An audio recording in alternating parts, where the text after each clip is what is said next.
Hey everybody, good morning, good morning. Andy here with In South Florida, and we are here today at the family law practice of Hasbun and Mendoza, family attorneys. Michelle Maribel, welcome, good morning. Can you tell us a little bit about your family practice and what it is that you do? Yes, good morning, Andy. Good morning, viewers. Good morning, everyone. Good morning. Well, what we do is we are family law attorneys. Michelle and I have been practicing for about 20 years in the Miami-Dade County area. Each of us individually have been.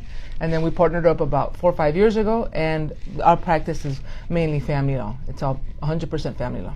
Awesome, folks. So this is a series of live video sessions, and if you want to know more about them, you can catch their last video that we did last week.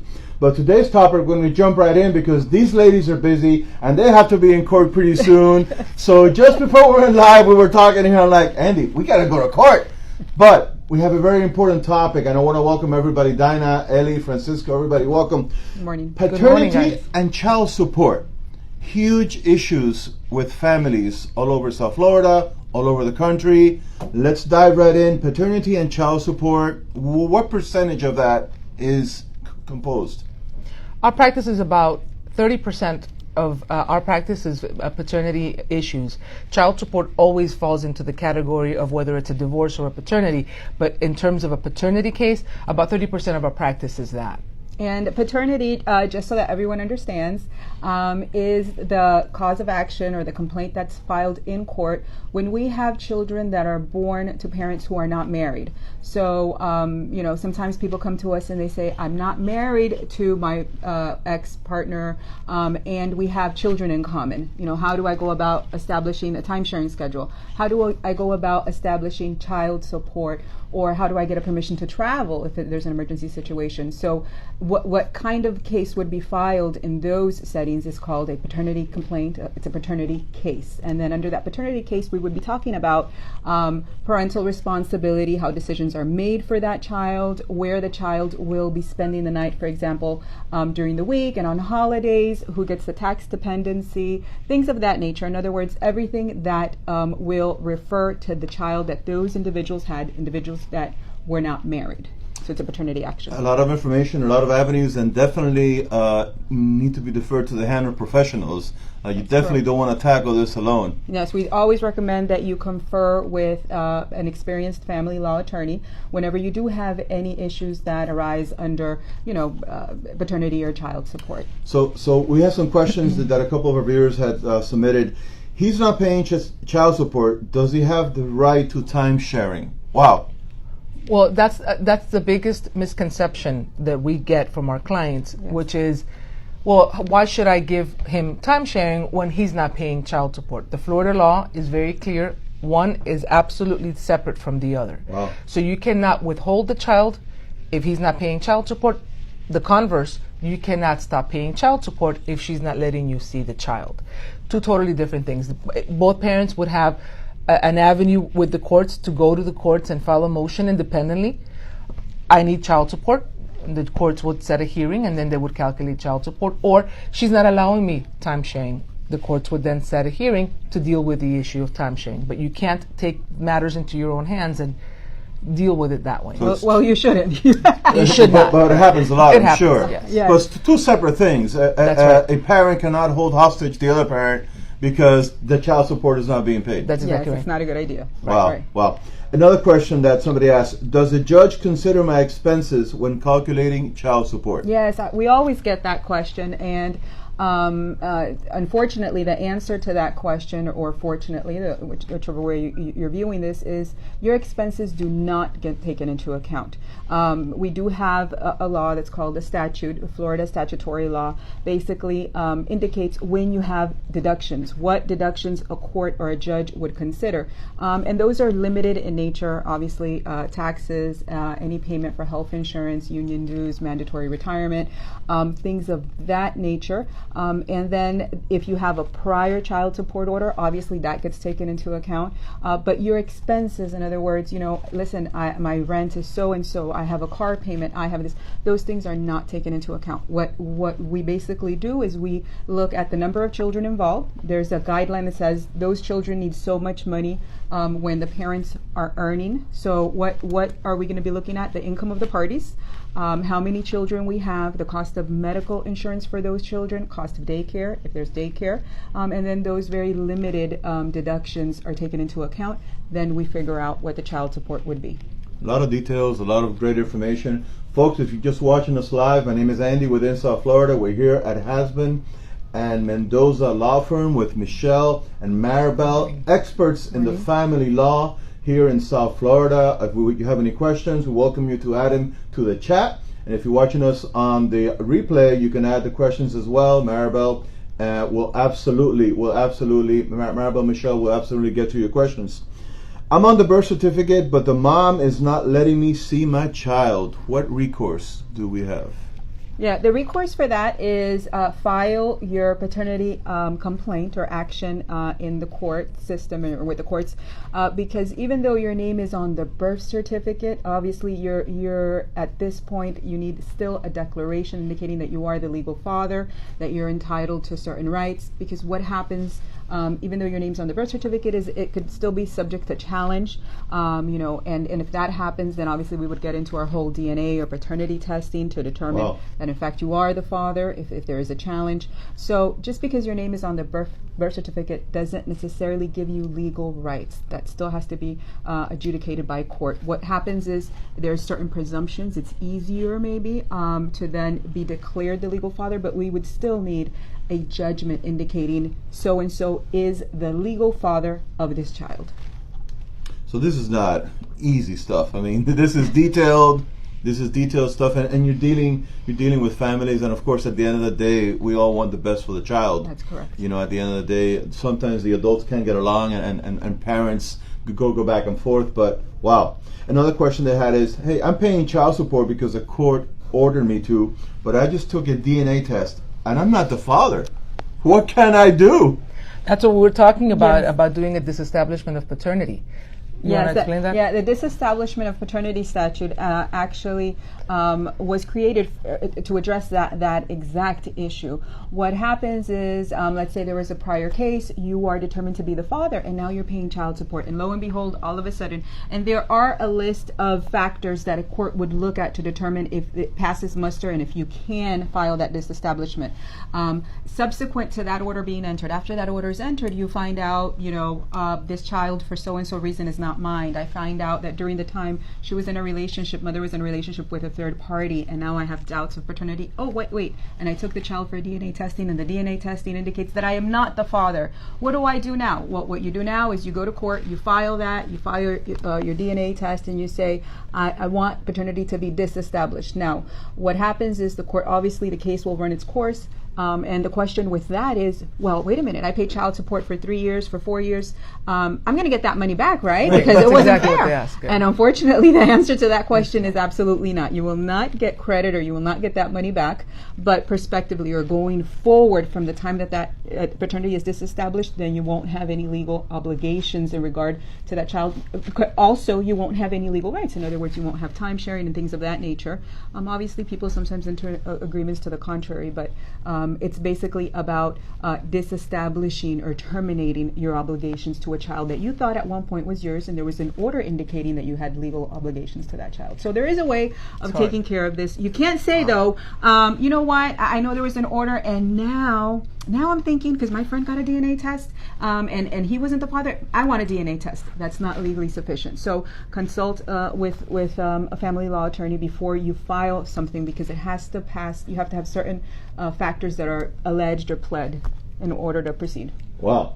Good morning, a lot of information, Sarah. right? Good morning, Louis. Good morning, Albert. Good morning, Maggie. A lot of people watching today. That's wonderful. These ladies racked up 1,800 views on their last Facebook Live, and they are rock stars, and they are definitely professionals in the field. So happy to see so many people tuning in live. Good morning, great information. Thank you, Thank Sarah. you, Sarah. Sarah. So these guys, you're going to see them weekly. They have a ton of information, and they're going to help you navigate the field of family law. This morning we're talking about paternity and child support. We have one last question here because I know you guys have to go. Yes. The court-ordered child support taking into account the number of overnight visits, but now he does not pick up the baby as agreed. What can I do? This is one of Michelle's favorites. Yes. Oh my God. Be careful. She does use this. I do use that. Not a lot of attorneys allege this, but it does exist. It does exist. The Florida statute does permit, if you have entered into an agreement, or the court has ordered you to do a certain number of overnights, the parent that has the certain number of overnights will get a credit for it. So the more overnights you have with our child, the less child support, in theory, you'll pay. Okay? Wow. Yeah. So if we've entered into this agreement and then you don't comply with it and you leave me with the child more than the time that you should, then I can get to go back retroactive to when you stopped doing the time sharing. Now, it can't be through no fault of my own. In other words, I can't alienate you from the child. I can't stop you from coming. I can't do anything that would prevent you from having time sharing with our kid. But if you do that, the statute does permit to be able to go retroactive back to when you stopped that time sharing that was court ordered or that we agreed upon, to be able to recalculate the child support. It's only fair. I'll give you the credit if you do the time. That's a great catch. Right. Yeah, and we actually have a lot of clients that, because of based on what Michelle just answered, a lot of you now will become aware, if you weren't before, that child support is not only based on what I was telling you about before, but it's also based on the amount, the time sharing schedule or the visitation schedule that's in place. The more visitation that a parent has, after 72 overnights, they start to get a credit, and that starts to decrease. We actually, and it depends if the exchange of child support will actually happen if there's a difference, or what we call a disparity, in the party's income, in the parent's income. We have some clients that, because they earn the same and they do have 50-50 time sharing, there's no exchange of child support. They don't pay child support. Exactly. So then what happens with the other expenses, extracurricular, tutoring, etc., that's divided, everything would be divided 50-50. So the more time you do spend with a child, that should be taken into account, because obviously now you're going to have more expense. Maybe you need a bigger home, transportation for school, all of those things. So food, clothing. They take into account that you're going to be incurring more cost, and your child support to the other parent would go down. Now, it's not just time, because we have clients that come in and say, well, I spend 72 hours a week. That doesn't count. What counts is the number of overnights. Correct. Overnights. Okay. Right. Yeah. Now, the court has discretion of giving credit with time, but what actually counts is the overnights. So a question that has not been asked by the viewers: does the age of the child matter as far as the overnights, the child support amount? I mean, I understand that at 18, right? No. No. Expand on that, right.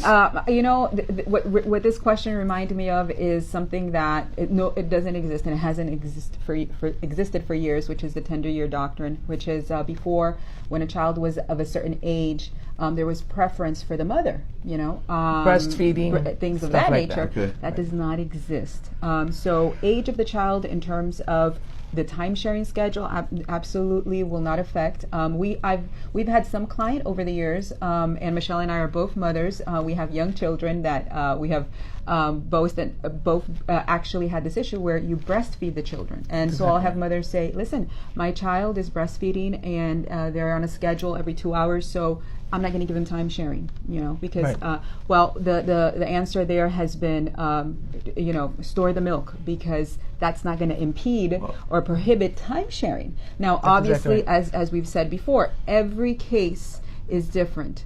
You're entitled to be heard on it, because maybe in your case that's not what's in the child's best interest. It's not in the child's best interest for the other dad to have equal amount of time sharing. Then you allege those factors, but simply based on the age of the child, that's not going to happen. Now, a judge will take that into account, because they have found that the younger the child is, the best it is for that child to see the other parent more frequently. Okay. So when you have a schedule maybe for older children that you're alternating every week, 1 week with mom, 1 week with dad, maybe that's not a great schedule for children that are 2 or 3. Maybe they need to see mom and dad, every 2 days. So we'll have a 2-2-3 schedule. The schedule would change every 2 days, so the child doesn't miss the other parent so much. So again, it depends on the families, it depends on work schedules, it depends on the needs of the children, but in and of itself, age will not affect the time sharing schedule.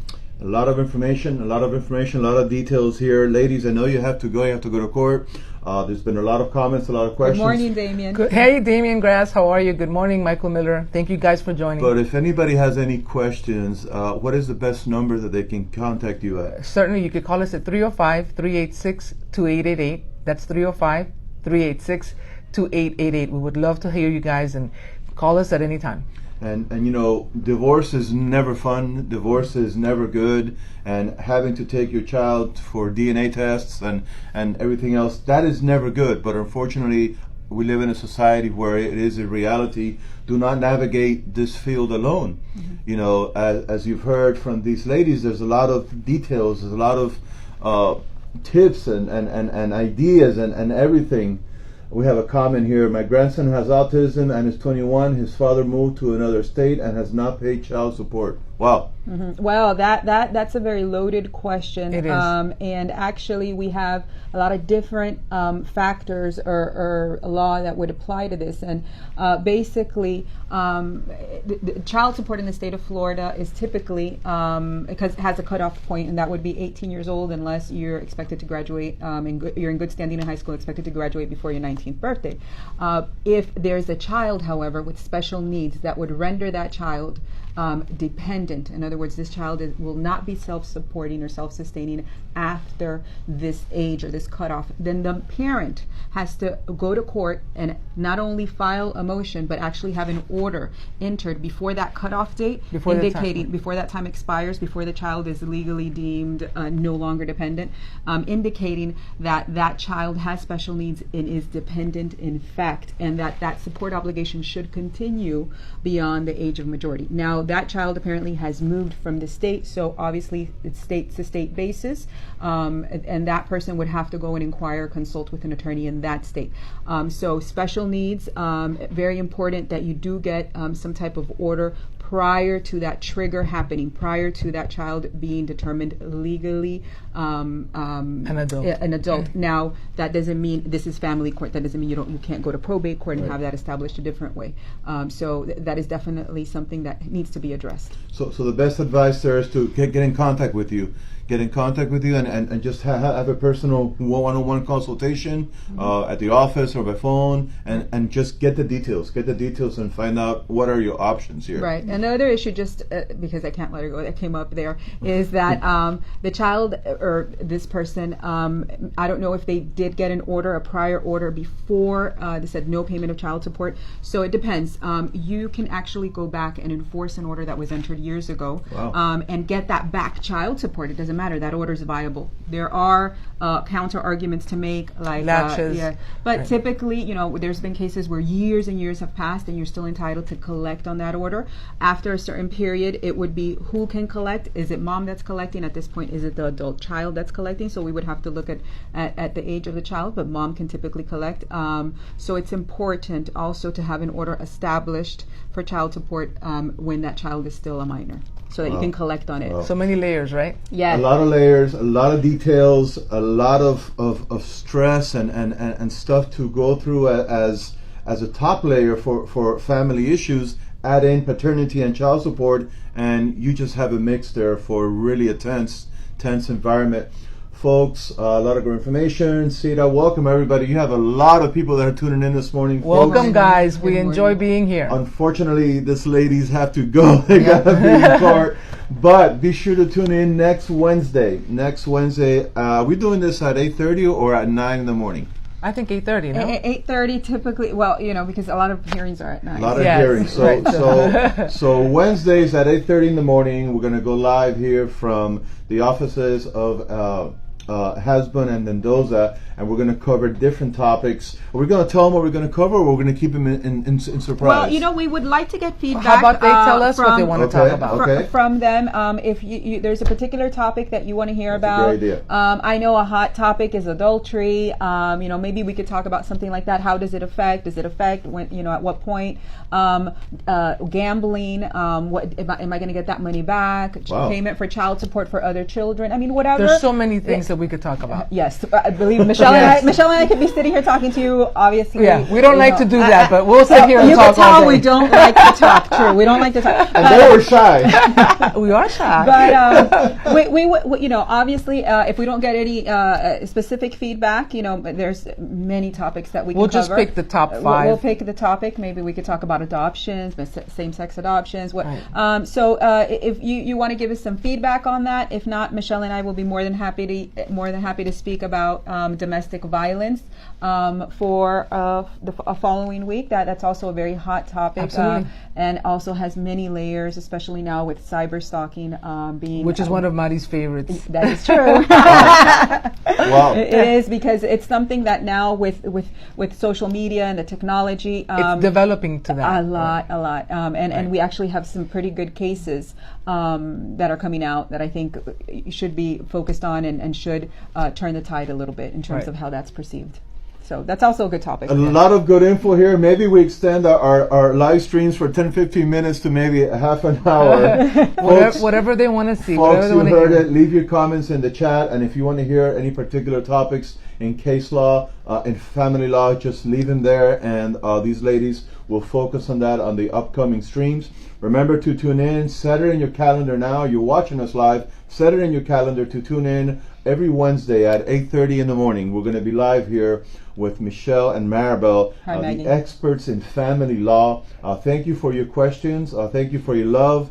My name is Andy with In South Florida, and this is part of a live In South Florida series. And love working with you guys. We a enjoy lot it. of useful information. Absolutely. A lot of engagement, a lot of comments. Look at all the thumbs up. Look at all the hearts, everybody. These ladies were shy. We are shy. We love you guys. Thank you for tuning in. Is there a reality show in the future here?